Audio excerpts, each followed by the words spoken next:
स्वार्थ सिद्धि। वरुणा के निकट ताल के किनारे एक सांप रहता था। उसका नाम था मंदवीश। वृद्धावस्था के कारण उसे अब आहार के लिए शिकार करने में बड़ी कठिनाई होती थी, इसलिए वह ताल के एकदम कगार पर बैठा रहता। ताल में हजारों मेढक रहते थे। एक मेढक ने उसे इस तरह बैठे देखकर दूर से ही पूछा, मामा, आजकल तुम एकदम सुस्त पड़े रहते हो। पहले की तरह आहार की खोज में कहीं आते जाते तक नहीं। सांप ने उसास भरकर कहा, अरे भाई, मुझ अभागे को अब आहार क्यों मिलेगा? मेरी ही गलती है। एक रात मैंने एक मेढक पकड़ने की कोशिश की। वह उछलकर वेद पाठ करने वाले ब्राह्मणों के समूह में घुस गया। वहीं तालाब के किनारे एक ब्राह्मण के पुत्र का अंगूठा मैंने मेढक समझकर डस लिया। ब्राह्मण का पुत्र तत्काल मर गया।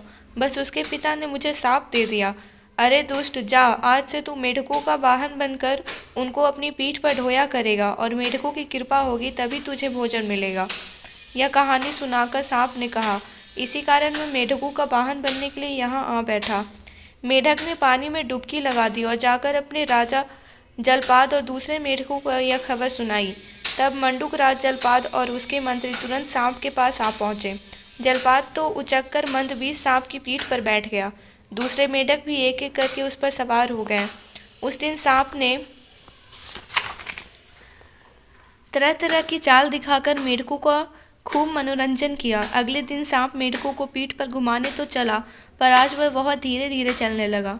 तब जलपात ने उसकी धीमी गति का कारण पूछा।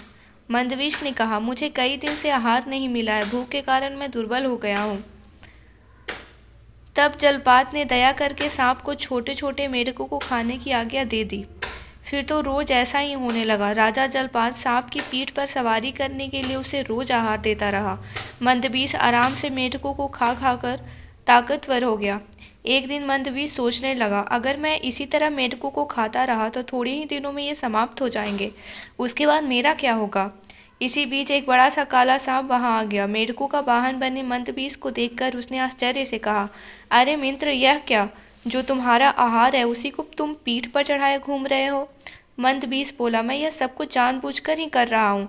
मेढकों का मांस बड़ा स्वादिष्ट लगता है ना। मूर्ख जलपात तब भी नहीं चेता। इस प्रकार चतुराई से बुद्धिमान सांप अपना काम सिद्ध करता रहा। कथा सुनाकर स्थिर जीवी बोला, उसी की तरह मैंने भी बुद्धि से काम लिया और अवसर पाते ही शत्रुओं का नाश कर दिया।